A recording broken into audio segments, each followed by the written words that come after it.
A lot of teams out there are very concerned about their third down conversion. How often are they keeping their offense on the field? But not Matt Campbell. No, Matt Campbell is more worried about first and second downs. But how well is that working out for us?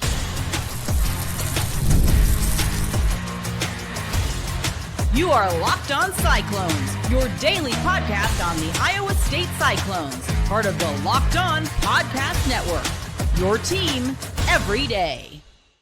Welcome into Locked On Cyclones, part of the Locked On Podcast Network, your team every day. I'm your host, Nick Marvitz. Thank you for making this your first watch or listen of the day. I appreciate it more than you know. Be sure to hit subscribe down below so we can prove that it is, in fact, a Cyclone state. Today, we are talking really mostly about media availability. Matt Campbell and Jon Heacock got on the mic yesterday, and we're going to talk about what they had to say. Specifically in this first segment, third down conversions. Very interesting comments from Matt Campbell, and we're going to take a look at the numbers this season. Then we're going to talk about Jon Heacock and the defense in the second segment. We can really approach everything he said there because there are a lot of questions on the defensive side of the ball. And then finally, they both had some comments about kind of hope, where the team's at mentally right now. And I think we should highlight that because this is a very pivotal point in the season. Where are they at mentally? Really, really matters. Before we get into all that, today's episode is brought to you by Game Time. Download the Game Time app, create an account, and use code LOCKEDONCollege for $20 off your first purchase. All right. I'm not going to lie to you guys. I am super excited about today's episode. Whenever I get the chance to break down some numbers and really dive into the analytics, even create my own, I rub my little mitts together and say, here we go. This is going to be a fun one, so stick around. But I got to give some context here first. Matt Campbell, obviously on the mic, media availability yesterday. And a question came in from Alec Bussey. And I'm giving him credit here because I don't think these questions get asked enough, especially at Iowa State. I think a lot of the questions that our coaches kind of field are softballs, if you will. They aren't really hard-pressing questions. A lot of people just trust the process. And that's fair. That's fine. I have no problem with that. But I do appreciate when a question comes in that's like a little bit more of a, hey, why don't you explain this one for me? What's going on here? Huh? What are we doing here? So Alec Bussey asked a question, essentially asking what's going on third down. Because over the last 2 weeks, Iowa State has been abysmal on third down. And Matt Campbell fired back. I was shocked. This is what caught my attention. If he just would have said, we got to be better, blah, blah, blah, I would have just completely thrown it to the wayside, whatever.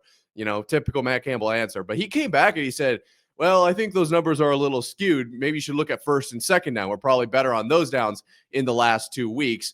He's, basically said we're probably in more 4-down situations. That skews those numbers as well.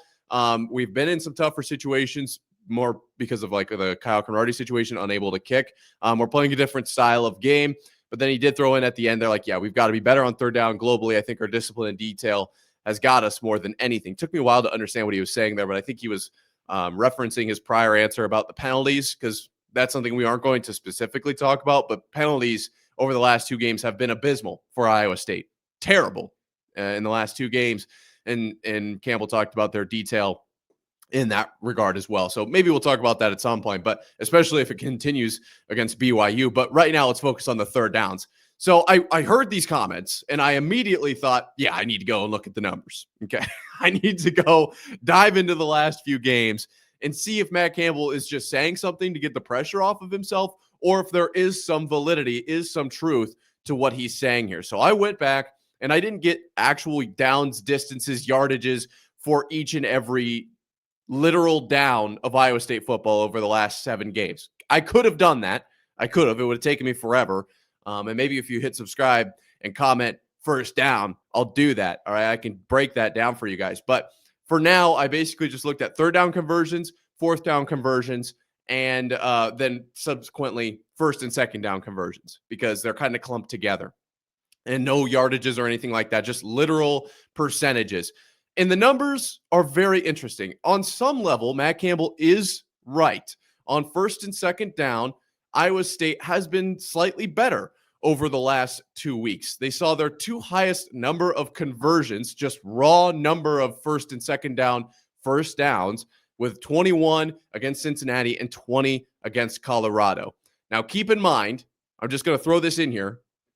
Against Colorado, Iowa State was 2 of 12 on third down. So 90.91% of their first downs came on first or second down. That is literally what he said. We were better on first and second down. That is true. Okay. And we're going to come back. There's a bit of a rebuttal to this point. But that being said, 90.91% of first downs came on first and second down against Colorado. Against Cincinnati, 72% of first downs, 21 of the 29 came on first or second down. Their third down, or the third down conversion in that game, was 4 of 16. Okay.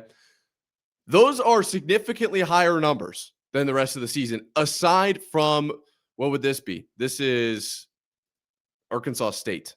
Sorry, I didn't actually label each game because that's Arizona. So against Arkansas State, they were 75% of their first downs came on first or second down. But besides that, 42, 57, 67, 68. So a relatively large jump on first and second down.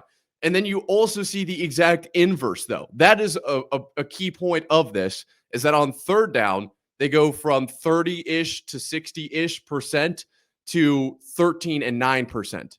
As I said, 2 of 12. That's ridiculous. I can't believe how well they were, or how bad they were on third down against Colorado. Okay. What else did Matt Campbell say? We're probably going for it more on fourth down. That is true in the Cincinnati game. They went for it 7 times on fourth down. They went 4 for 7 based on the ESPN analytics I was looking at. Against Colorado, though, they only went for it on fourth down 1 time. Now, here's where we get to the meat and potatoes of today's episode, okay, or at least of this segment. Matt Campbell is both right and wrong at the exact same time. Matt Campbell is correct in saying that they have been more effective on first and second down, at least from the perspective of gaining a first down on those downs in the last 2 weeks. They have been absolutely terrible at getting first downs on third down the last 2 weeks. And on fourth down, I mean, you only went for it once against Colorado. So it's hard for me to really gather any data there. So I would argue that that's not true. What you're saying about going for it more on 4 down situations, I would say that's not true, because in one of the 2 games, you only did it 1 time. If there was a trend between those 2 games, I would consider it, but that's not the case.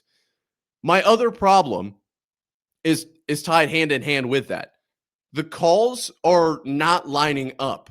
It doesn't feel like they're going for it on fourth down enough to warrant the poor third down conversion. Now, against Cincinnati, 7 fourth down attempts, that I will let slide. That's a lot of attempts. You don't see that from very many teams. And 4 of 7, I'm not here to criticize whether or not they're getting it on fourth down. It's more about the third down conversion, and you can excuse some of the lack of third down conversions if you're going for it on fourth down. That's how that works.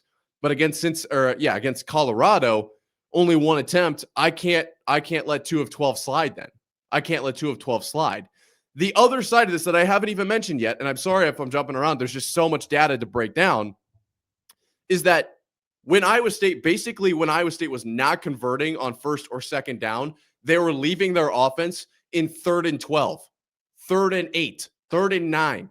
They were leaving their offense in ridiculously long third down situations, which is why they were doing so poorly. So it was in some way a boom or bust offense on first and second down. Either we're going to just drive our way down the field, or we're just not going to get it. We're going to punt it away, which is not, in my opinion, how I don't want the offense run that way. Couple reasons. One, if you're flying down the field, getting first down on first or second down every single time, you are getting off the field faster and forcing your defense to be on the field for longer. Obviously, depending on what the other team's offense does. You know, if it's an offensive shootout and it's actually more offense than defense on the field, but it's both teams scoring really, really fast, that's a different situation, right? But if you are getting off the field way too fast, you're forcing your defense to play more snaps generally across most situations. The other side of this is the demoralizing fact of getting significant third downs over and over and over, and you toss in a fourth down in there. That it's like a tiny momentum builder when you just drive your way down the field. You pick up 3. Now it's 3rd and, what would that be? 3rd and 4, and you grab that one. It felt like there was a chance for the defense to get off the field. You couldn't do it. Feels like there's a chance for the defense to get off the field. Couldn't do it. They can't do it over and over and over. And all of a sudden, it's not even really about whether or not the drive is rolling or not, even though it is.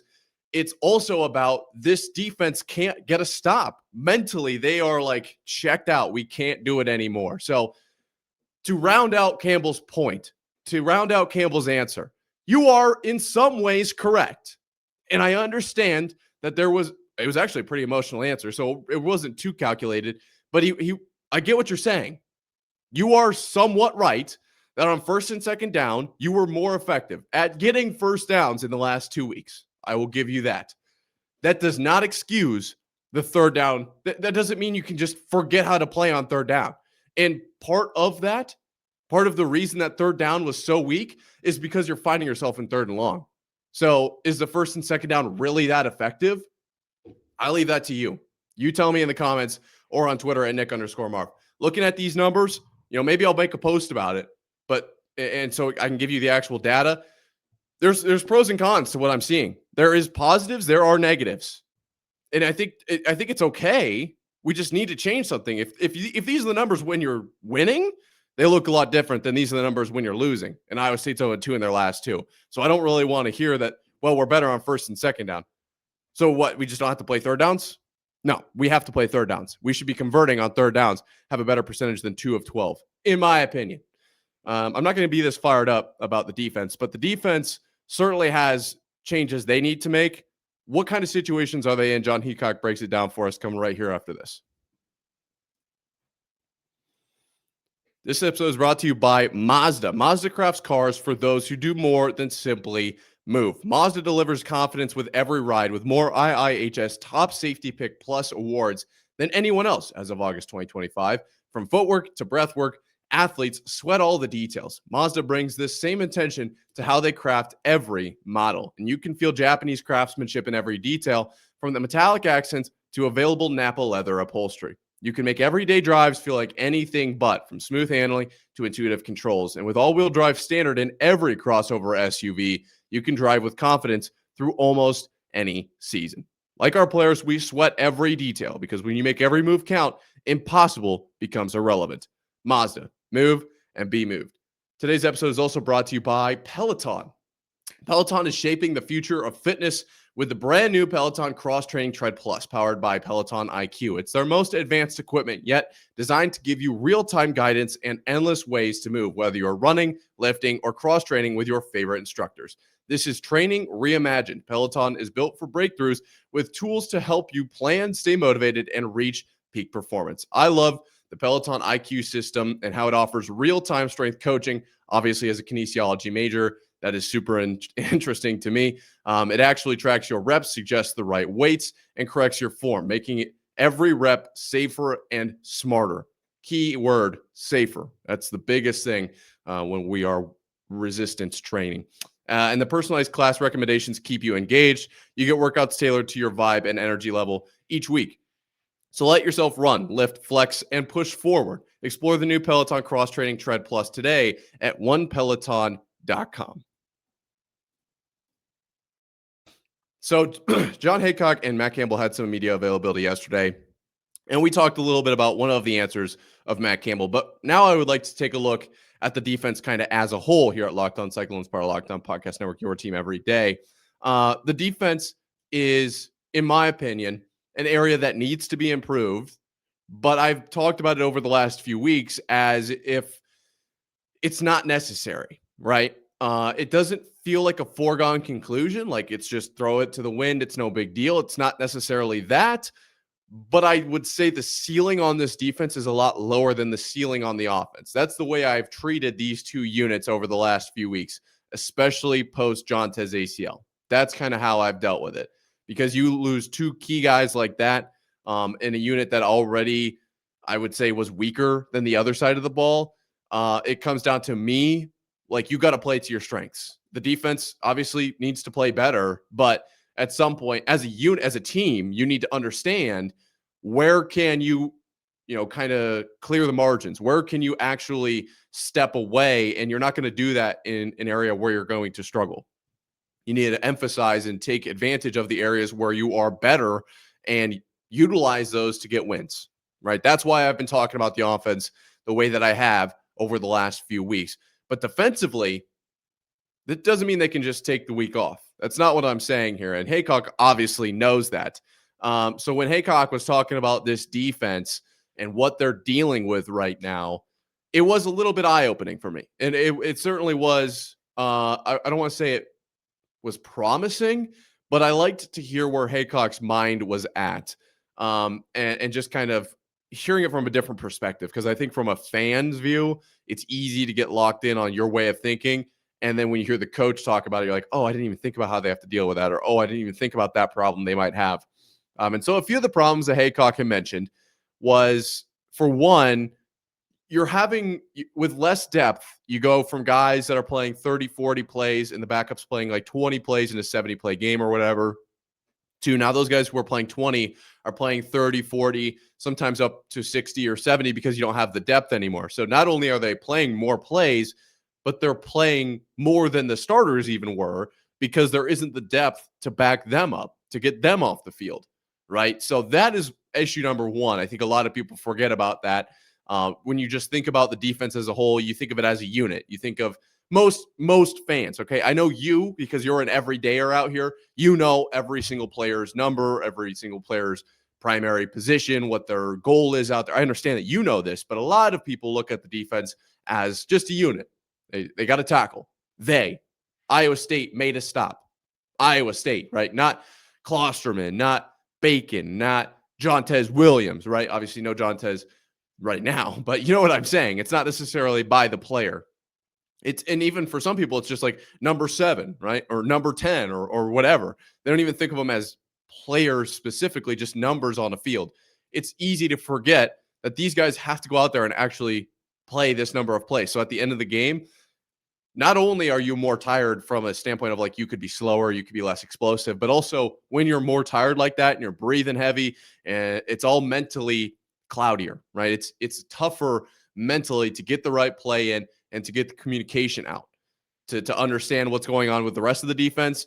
Not necessarily to understand what's going on the rest of the defense, but to communicate with the rest of the defense with what you're seeing, which kind of adjustments we need to make, this, that, and the other thing.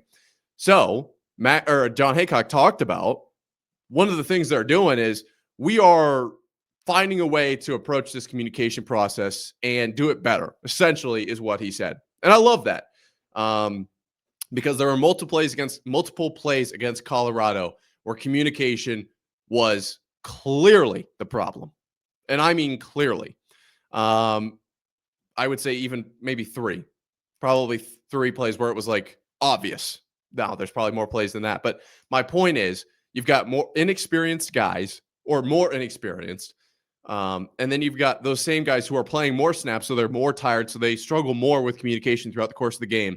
You can't run the same defensive schemes. You can't run the same communication style. They're just not as used to it. It's what I kind of talked about, I believe, right after the Colorado game, and my immediate reaction. I'm pretty sure one of the things I brought up was we need to change how this defense runs. They just can't be expected to do the exact same things that the starters would have. And I stand by that statement. It looks like John Haycock is kind of trying to do that. Not necessarily dumb it down, but approach it in a different way, be more effective at how can we utilize these players that we have on the field. And he brought that up. Like, where are we at right now? Not where were we at the beginning of the season? Where are we right now? And how can we make this the best team that they can be? And so they're approaching the communication style and the communication methods, which I do like. I like that a lot. Another thing that we do need to consider, or at least think about, and this will be the last point here on defense, is personnel, right? And so when you're missing those two top guys, now, not only from a depth perspective, but also just from a talent perspective, how are you going to be able to handle matchups, right? How do you handle 3, 4, 5 wideout situations when you just have less than the beginning of the season talent at corner and safety, right? That's a difficult situation.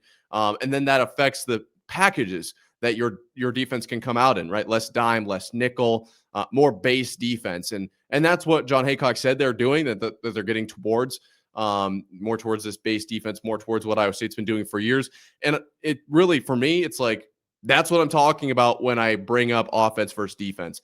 This is a prime example of defense. Just go out there, do the best you can. You're not going to have your full playbook that you had at the beginning of the season. You're not going to have the full talent load that you had at the beginning of the season. On some level, you just got to go out and you got to play like a bunch of dogs. You're going to be a little shorthanded. Get done what you can get done and let the offense do the rest. I still think that that's where this Iowa State team is at and how they need to approach the rest of this season. The question is, though, can they? It's not about the on the field play, but can they mentally take on the rest of the season? I've got good news for you coming up right here after this. College football is back, and I could not be more excited. The tailgates, the rivalries, the energy in the stands, there's just nothing like it. But let's be real. Actually getting tickets can feel like more of a battle than the game itself. Endless queues, hidden fees, prices jumping at checkout, and that's why I use Game Time, the app that gives the advantage back to fans. It's the easiest way to score last-minute tickets at the best prices with no surprise fees. What you see is what you pay. The app makes it super, super simple, and by far my favorite feature is that I can see the view from my seat before I buy it. All right. I am not a huge fan of the maps. I don't know what all of that means. It's just a bunch of gibberish. I want to see the exact view, and Game Time is able to do that for me. I love the zone deals. I pick the section. Game Time picks the seats. You save big. And honestly, it's faster. It's cheaper. It's less stressful than any other way that I've bought tickets. So take the guesswork out of buying college football tickets with Game Time. Download the Game Time app, create an account, and use code LOCKEDONCollege for $20 off your first purchase. Terms apply. Again, that's promo code LOCKEDONCOLLEGE for $20 off. Swipe, tap, ticket, go. Download Game Time today. So we've looked at Iowa State's actual on-field performance over the last few weeks here at Locked On Cyclones, part of Locked On Podcast Network, your team every day. And I think if you look just at that, there is a very valid feeling you might get, and that is, oh gosh, we are cooked. That would be a totally reasonable reaction to Iowa State the last 2 weeks in comparison to the 5 weeks prior. However, I don't think we need to feel that way moving forward, okay? And that mindset is one that could easily, infiltrate the locker room, okay? The good news is I don't think that that's exactly what's happened. It's easy to feel that way. It's easy to feel down, but I don't think that our actual players feel that way.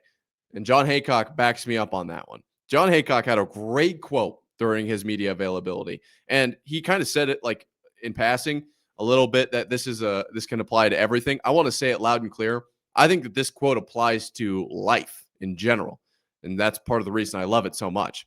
He said, that this team has this, but the quote is, everybody's got to have something to live for, something to hope for, and something to love. And they said, this team has that. Now, I do agree with the quote. I think that's an awesome quote. But more so looking at this Iowa State team, that's really powerful. Because hope, everyone says, is like this super imperative feeling, and it really drives you forward. I agree with that. I'm not necessarily fighting anybody's opinions on hope. But it's easy to look at Iowa State right now and say, well, is there really any hope? There's not a ton of chance that they go to the Big 12 championship anymore. They dropped 2 in a row. They've dropped some of their best players. They're dealing with injuries left, right, and center. Like, is this really the time? Is it actually fair to assume that this Iowa State team has hope? For one, we're just fans looking at it from the outside, right? We are not in the locker room. We don't get to hear Matt Campbell speak every single day. We don't get to deal with, or not deal with, meet up with our position coaches and with our teammates every single day. And like, that's the point of the coaches. That's the point of these coaches, is to help these guys deal with adversity and help them learn how to deal with it over the long term through life, let alone just inside a football season. That's the easy part. So they can do that.